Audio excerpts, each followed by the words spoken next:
Bonjour à tous et bienvenue dans notre nouvelle vidéo. Aujourd'hui, on va voir un nouveau poème intitulé Demain dès l'aube du célèbre poète Victor Hugo. Alors, suivez avec moi pour contempler le poème.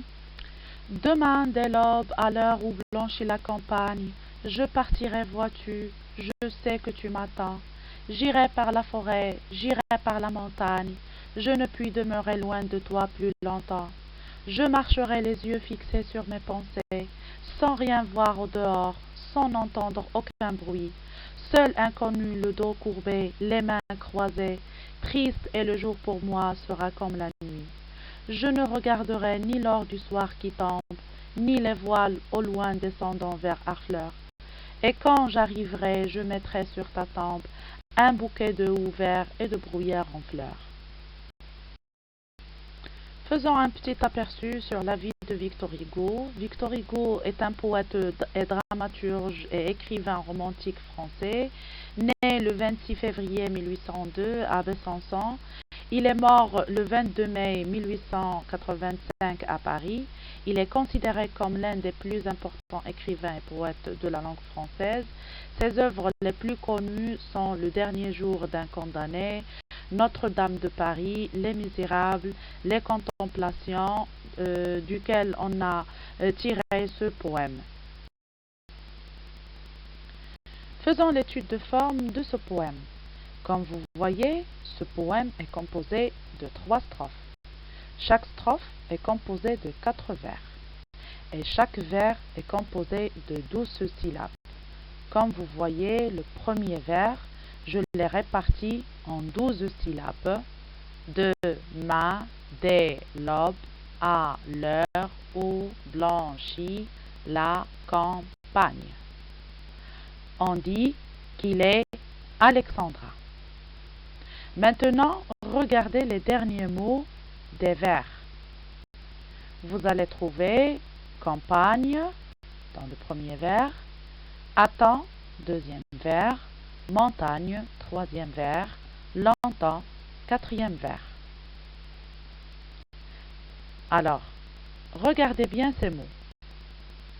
Vous allez remarquer que le mot campagne finit par le son gne.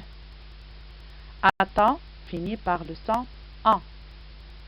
Montagne finit par le son gne. Longtemps finit par le son en.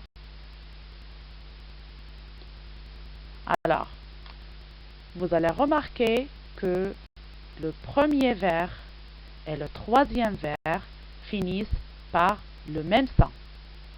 Et le deuxième vers et le quatrième vers finissent par le même son aussi. Donc, on dit que ces rimes sont croisées. A, B, A, B. Passons au contexte de ce poème. Le poète a écrit ce poème pour nous transmettre ses sentiments de chagrin lors de la perte de sa fille Léopoldine qui s'est noyée avec son mari. Ce court poème de 3 strophes est un poème lyrique, puisque le poète exprime ses sentiments de douleur et ce n'est qu'en arrivant à la fin du poème qu'on comprend que son thème est le deuil. Comme vous remarquez, le premier mot utilisé dans ce poème, c'est demain. C'est un indicateur temporel que le poète débute son poème pour nous donner une indication du moment du départ insistante.